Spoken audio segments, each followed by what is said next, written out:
Next on Primary Care, African American caregivers. They face higher burdens in caring for their loved ones. I do have friends who are 100% responsible for other people, and they are just, stress maxed out.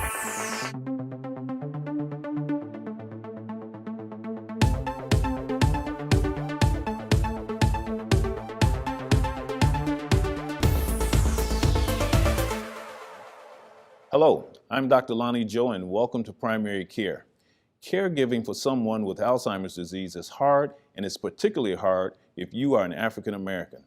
The data shows that African American caregivers compared to white caregivers are more likely to spend more hours caregiving, provide care to more than one family member, and report more unmet needs in terms of support and access to services.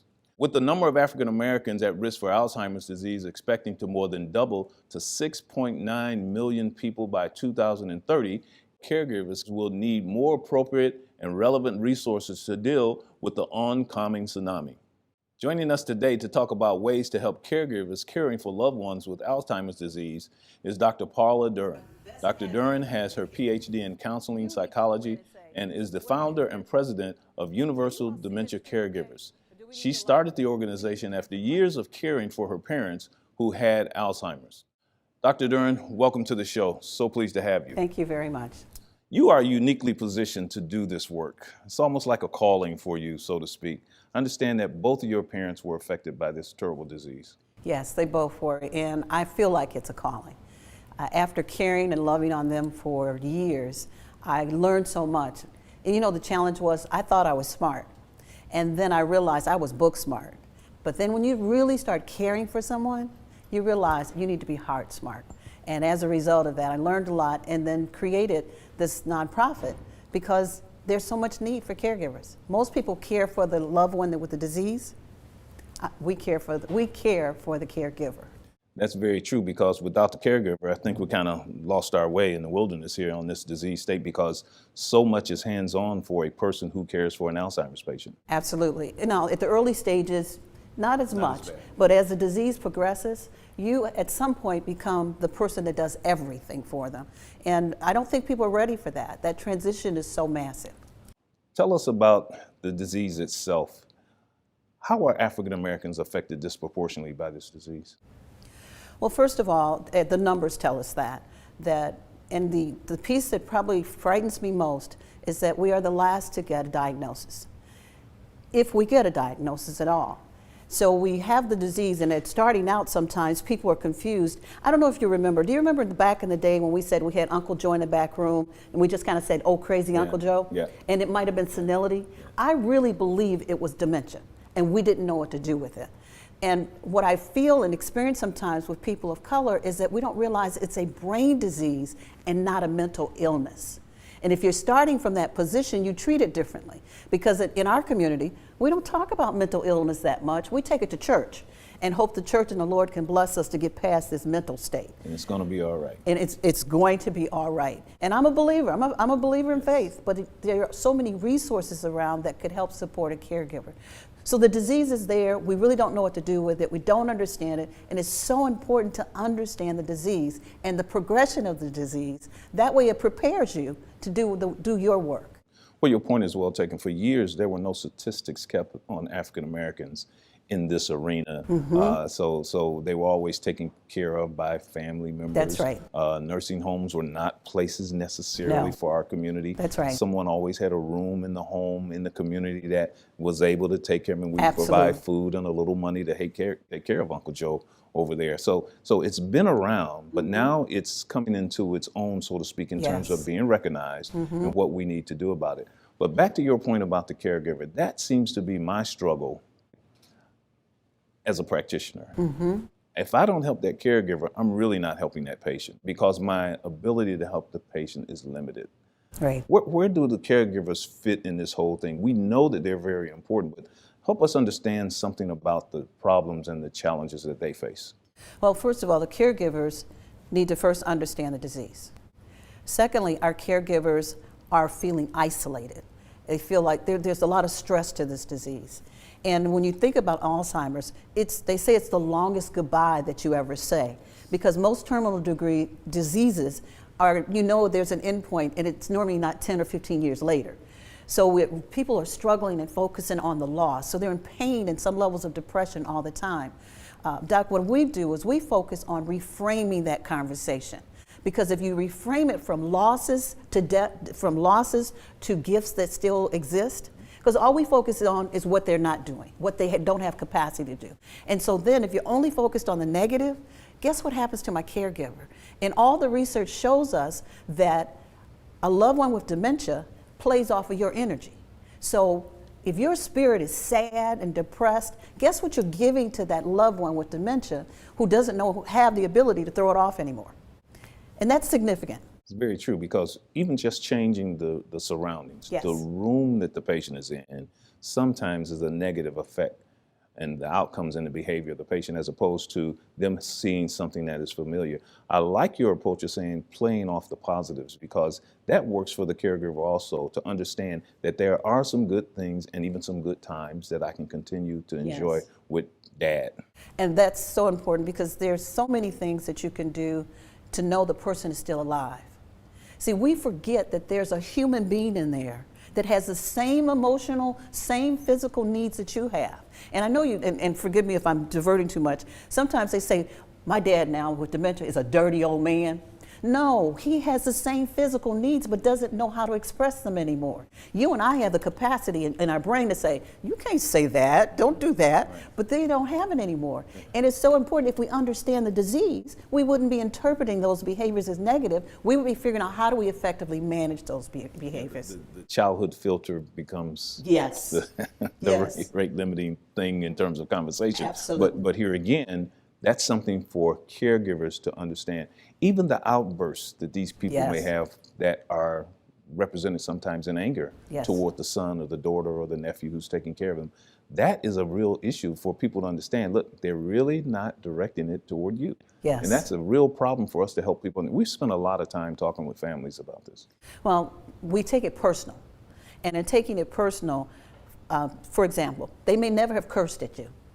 And for the first time in your life, your mother cursed at you. Most people are devastated, like, oh my God, they cursed at me. And I have this saying, right now, who has the healthy brain? I have a diseased brain. You are the one who supposedly has a healthy brain. Now, look at this picture. You're panic-stricken, you're upset. What about saying the issue is, that's the disease that's speaking to me right now. Let me still love on the person. But we get so tied into the emotion. And I tell my caregivers all the time, it's not about you. It's understanding that this disease is taking over, and your job is to walk me through this last journey in the most healthy manner that you can. And you have to be healthy to make it happen. That's an excellent point. We're going to have to go to a break. Coming up on Primary Care, meet two sisters who represent a legacy of caring and caregiving. Bye, Janet. It's nice seeing you again. You look good, girl. Just let me know what I can do to help. Well, to help me, she'd have to help every day. Every hour, every ouch, every time my wife calls for help. I mean, maybe she could help me make her lunch, but the crust, all the crust has to be cut off the corners. She could help me run to the doctor for the 5th time this week. Help me with the specialist and the second opinions and the painful paperwork of our paperwork. Help me deal with how hard it is seeing my wife's name on so much paperwork. But this is on me. I'm the only one who can do this, like this, for her. Besides, Take care. we will. Janet doesn't like her cooking anyway. Find support for your strength. Visit aarp.org/caregiving for care guides and community. Caregiver Patricia Smiley said she and her 90-year-old sister Vera Murray were the best friends until Alzheimer's began robbing them of their shared memories. But the love and respect that they have for each other is not something Alzheimer's can easily take away. My sister and I have been living together for 15 years, and about 5 years ago, she was diagnosed with Alzheimer's. From the time of the diagnosis, I mean, we all knew there was something wrong, but we didn't know it was as drastic as Alzheimer's. But then we knew very little about Alzheimer's. And I keep saying we, but because my daughters live with me and also my grandson and her granddaughter. Well, as a caregiver, I've learned to be more patient. I'm still not where I need to be because for a long time, I was in denial. There's nothing wrong with my sister. There's no reason why she should come dressed improperly or not ready to go or not remember, those kinds of things. So I would always rush her and call her and have a little fussy tone in my voice, and I still do that sometimes.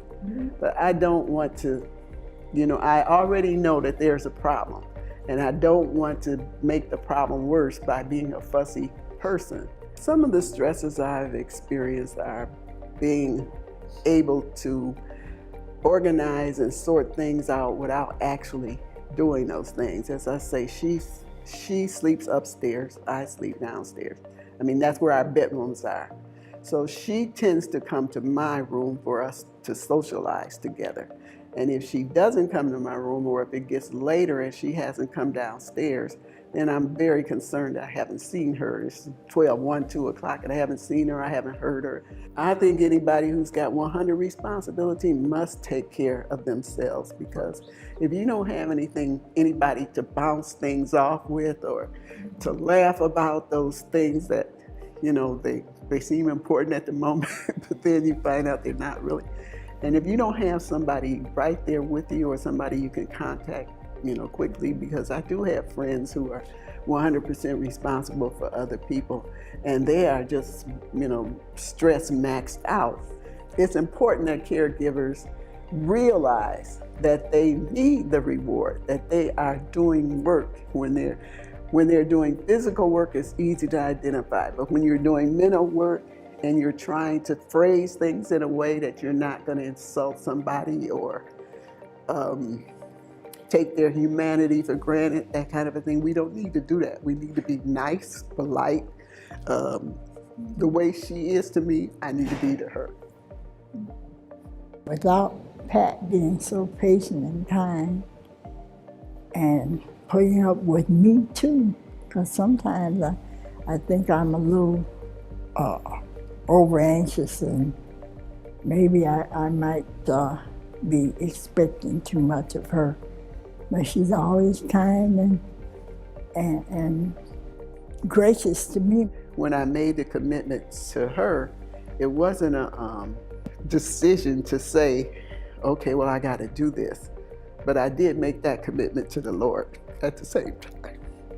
What I wanted to say was, my sister and I were best friends before we moved together. We saw each other every day since my mother died in 1997. And we didn't move together until 2003. So we were best friends. Yes. And then as she kind of started deteriorating, then the things that we shared, she didn't remember anymore. So it's like I lost my career. She was the caregiver for my mother, and she cared for her so lovingly. She set an example for all of us in that realm, as my mother did for us. So my mother took care of other people, including her father, until he died, and she took care of our mother until our mother died. But we all helped. She just made it so easy for us to come to her house where she and my mother lived and give us chores that we could do so we could all be helpful. And so even before my mother died, we saw each other often. And it was just such an honor to take care of our mother. Yes, it was. And it's an honor for me to care for her. And no, you need to be upset about it, Pat. Put it together. And I know if I didn't know the Lord, I would not know her value to me. And because of that, it's easier to make the commitment because I want to please her, but I want to please the Lord as well. And you know your mother would be pleased that we are together. Well, we got each other. Paula, that's a powerful piece. Absolutely. Tell us what you see there between these two sisters. What you see first is love. They genuinely love each other. And I think that's the foundation for any kind of care. from anyone that's providing caregiving or support on any level of the care team. You have to love the person that you're supporting. And I know that as she moves through the conversation, she talked about just not feeling like it was real. And we all know the first stage of most of our illnesses is we deny it. We deny that it's real. But I've come to appreciate denial has purpose. It allows you not to face the sun so much, that hot sun, and until you're able to actually see. Otherwise, it'll blind you. And it just can't stay there long. You can't stay in that place long. And as they move from that, they start to accept and understand and educate themselves on the disease. What I love here is how they touch each other and connect to each other. And to me, those are all things that caregivers need to learn how to do. We focus on what they don't remember, but we all know one of our care strategies is help me remember. Help me remember is a gift that I have the ability to put music in front of you and have music connect to your spirit. I have the ability to show you scrapbooks. I have the ability to give you things to reconnect with all of the memories and love that you've forgotten, because the research shows us that that part of the brain hasn't been destroyed yet. And what we see also is not necessarily a constant state that the Alzheimer's patient is in. Right. They will exhibit time periods and time frames where Yes. they have better days than others. And because the disease is progressive, at the early stages you might not even know it, but they know it, and they're usually hiding it. And as it moves forward, you'll start seeing very specific kinds of behavior, like forgetting recent memories or misplacing things, and just basic elements. And then as it progresses, so there's some days I've heard people say, "My father is clowning. He does not have Alzheimer's." Well, remember that when you're in that in-between stage, you go back and forth in the process. But at some point, they're going to move that journey, and they may not be able to recall at any other past point, except for long-term memories, which are there like yesterday. So this is caregiver education more so than anything at this point. It's caregiver education, caregivers understanding how they impact the loved one with the disease. Because someone will say, well, my loved one was just, they holler and they fuss and they fight. And my question is, what's going on in the room? Well, they just go in the room and just start acting. Remember, these people, our loved ones still have needs for independence. It's a part of who they are. And we just walk in, touching all over them without permission, and the person starts moving and getting upset. I say, number one, calm your spirit as a caregiver. Once you're calm, you bring calm, and you can bring calm to that person that you didn't even realize. And here's an example. A family took dad out to eat, and you should never isolate them. Don't leave them at home because they may act out. Well, he decided he didn't want to keep his shirt on at the table. Do you know what people do when you start pulling your clothes off at the table? Well, the family got so panic-stricken, and they said, well, what would you have done? I said, I would have first found out what was happening for him, because he's giving me a message that something's wrong. Something's wrong. What they learned is he had a tag in the back of his shirt, Irritating. and it was irritating him, and he didn't know how to say to you, take this out. But they were more concerned with what that waitress was going to say, And or that people at the person next over there table. was going to say. It's not relevant. Most people are kind enough if you say they have dementia. It's like their whole demeanor changes with most people. Well, we have a tag in the back of my shirt. We have to go to another break. We'll be right back. More with Dr. Paula Duren with more primary care.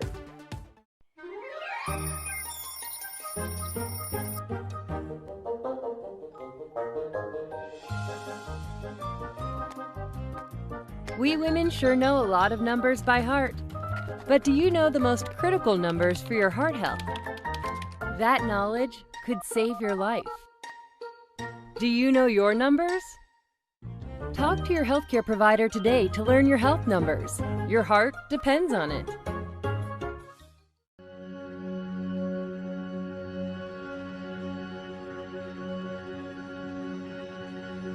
We are one nation, one people. When called upon to give from within, we come together and find that our capacity to help others is limitless. Here, we are fearless. What lies inside all of us is more than data. It's life. It's more than insight and medical research. It's vision and honor and compassion. What's flowing through America's veins is its diversity.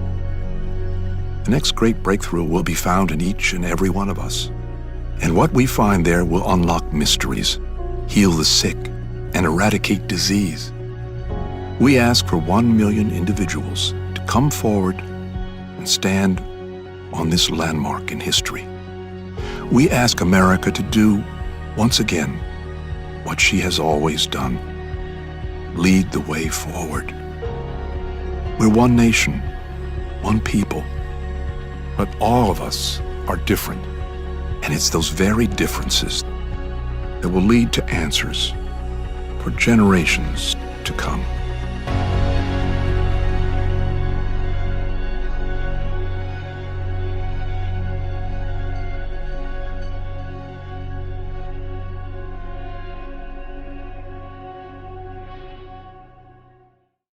We're back with Dr. Paula Duren, founder and president of Universal Dementia Caregivers. Paula, what advice do you have for caregivers? Do you have a list of things, bullet points, some go-to items that you say, if you do this, your life is going to be better and you're going to be able to help the patient more? I have so many lists, and yes, let's start here. One, you have to learn to control and manage yourself. Because if you manage yourself, you will then be better at caring for someone else. You need to attend to the whole person, not just their body. Because with dementia, I need to know, how's their spirit doing? How's their energy? If I'm not paying attention to that, I would miss the fact that they're interacting with the television. So the television is on, there's some murder stuff on TV, and all of a sudden my loved one is so agitated they can't sit and be comfortable. I need to observe the whole person, the whole environment. I need to also be willing to ask for help if I need help. Too many people, especially I've seen this in women who are caring for their husbands. This is my husband, I'm responsible for him. You cannot do it alone. You have to have a healthy outlet. We have a checklist that looks at social, personal, spiritual, emotional, and physical, because you have to take care of yourself too. You have to have a physical outlet in addition. And I said, have at least one healthy person in your life that you can talk to who can have a real conversation with you. So yes, we got lots of lists to help people, but the biggest thing is people need to know they deserve to be healthy. That is something that needs to be said more often. It's not necessarily the purview of the primary care provider to have this message from A to Z. The providers need help also. Yes. In helping these families and these patients. What kind of recommendations or activities do you suggest that providers get involved in this disease state? I would love it if primary care doctors would, first of all, if people have come in with the symptoms that make them think they might be dementia, that they refer them to a neurologist. Have an assessment done. I love my primary care docs, but that's not their specialty. And I think you have to move people to specialties in order for them to get the kind of help. I would like them to do mini assessments in the office. Do some kind of mini assessment to say maybe there's more to this than just general forgetting. Because not every person that's older is going to develop dementia. Some of us are just slowing down as expected. So those would be my two primary ones. And I'd say pay attention to your clients as whole people, not as somebody presenting a illness, but what else do I see there that I need to help them with, and educate them, because there's so many resources in the community for base knowledge on dementia-related diseases. So providers need to have some go-to points of reference. Yes. That they can actually pass along to caregivers like we and patients like we do any other disease. Any other state. disease. And I think your point about a neurology evaluation is very well taken, because sometimes we find other problems in the workup of dementia that go unaddressed and can enhance the ability of patients to respond to the medications that we have now, which are limited. You'll be pleased to know that we've got at least 2 drugs in the pipeline that hopefully are going to give us a real step up on the treatment and preventing the progression of this disease more than we have now. Paula, thanks so much for joining us today. We'll do this again in the future. We really appreciate it. Thank you very much. Our guest today has been Dr. Paula Duren, founder and president of Universal Dementia Caregivers. Stay tuned. We'll be right back with some final thoughts. Okay, Dad. 1, 2, 3.